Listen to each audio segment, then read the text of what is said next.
Hello everyone and welcome to the video. Today I'm renovating the Rock Ridge Canyon home, the home for the Charm family in Glimmerbrook. Anyway, the magic neighborhood, right? The one from Realm of Magic. Anyway, so this video is a bit of a chaos basically because I went in wanting to renovate it but not to demolish it completely. I wanted to use the original sort of blueprint skeleton of the house, if you will, but changing elements here and there, maybe making it a lot smaller. Actually, I knew I was going to do that because it has an entire third floor which is basically empty the way that it was made, and it didn't make sense, and I really wanted to make it smaller and a bit more cohesive, if that makes sense. So it's a little bit of a chaotic video. I'm going back and forth a lot around rooms and outside and inside and landscaping and things. So I'm gonna have to walk you through the bits as I'm doing them because it literally makes no sense. Like, I'll be doing one thing and then jump to do a completely other thing, which is not usually how I build or renovate. But it was how I was feeling in the moment because I wanted to keep up with the original structure of the house. Here you're going to see me fumble around with the roof for ages because I could not get it to be the way that I was thinking it would be by having the two pieces and by keeping one of the major pieces in the middle. So I ended up just deleting the two bits and just making one like square-ish bit in the middle, and then the bits to the front and the back. And that's going to be the end design on the top roof. The smaller roofs around are going to change in size in a bit because the rooms are going to change. So I kind of started from the outside going in, if that makes sense. I knew that I wanted to put a window in the front here, which is the one bedroom for the young adult girl or teenager, whatever she is. And I knew that I wanted to renovate that and have a window in the front that's above the front door because I thought it would frame the front of the house a little bit better. And then the parents' room, or rather not the parents, but the guy who his girlfriend lives there as well. Anyway, the couple, that was going to be the master bedroom, right? So I was going to change the layout on the one side and add windows there as well, which you're going to see later on. So it was quite a difficult build, and I don't think I did a good job in the end because I made it super simple. I usually wouldn't have. But again, I wanted to keep the original elements of the house and the original layout of the house and not do like a huge renovation, if that makes sense.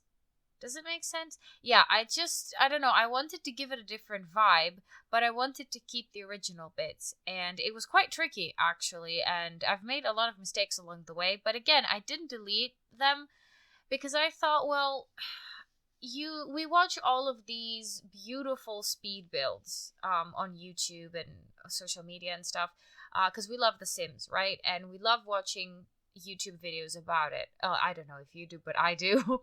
But the thing is that, you get this wonderful house in the end and it's so inspired and it's so pretty and everything seems to make sense, like aesthetically, right? And the style and everything. But it's super hard to get it to that stage, I think. At least for me. For me, it's super hard to get it to that stage. And a lot of the times my houses are super cluttered and they don't make a lot of sense. But I like to build with the sim who lives there in mind.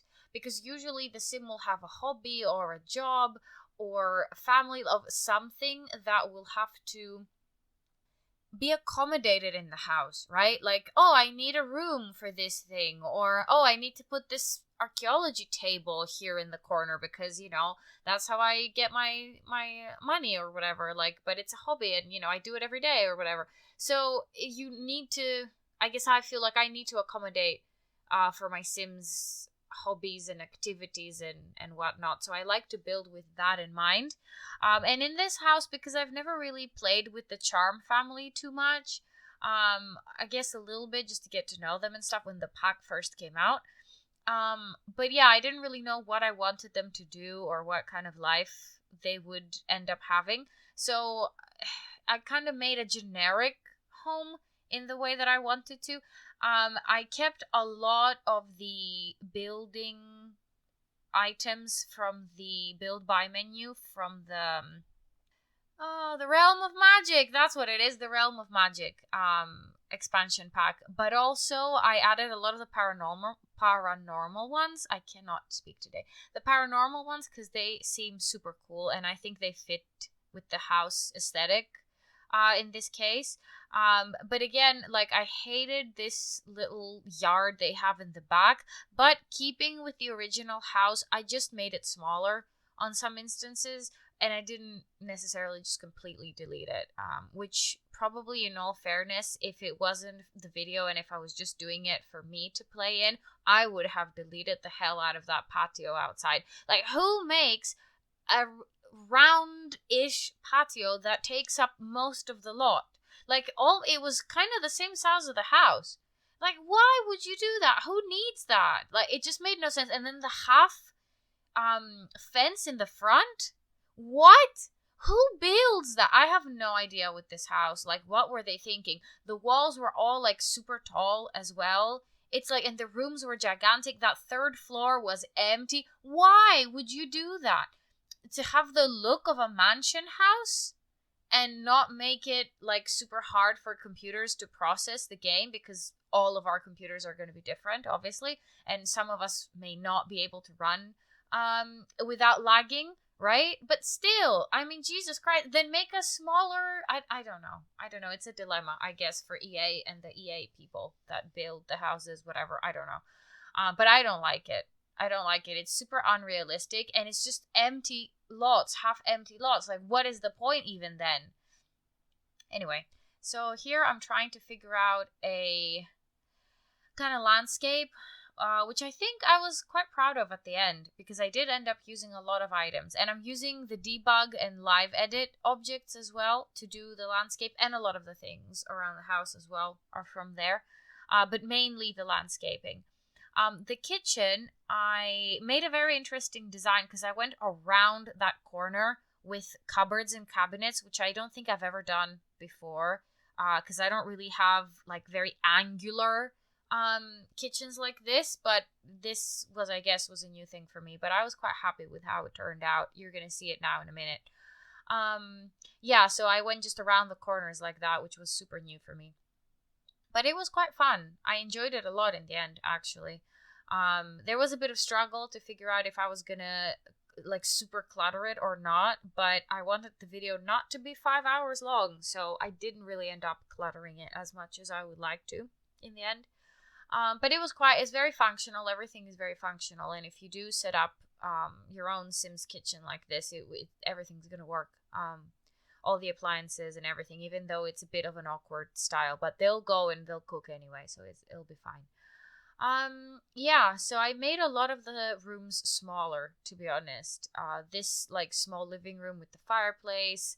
I opened up the space in the main room as well. As you've seen, I've deleted the walls around it, because again, all that empty space, and for what? To have like a corridor that has like 5 arches around it? Like, what is the point? So I switched it around, and I brought the bathroom inside. Well, I moved the entire room and I put it in like a corner there because you could fit it, because it wasn't that big and there was so much empty space in that house.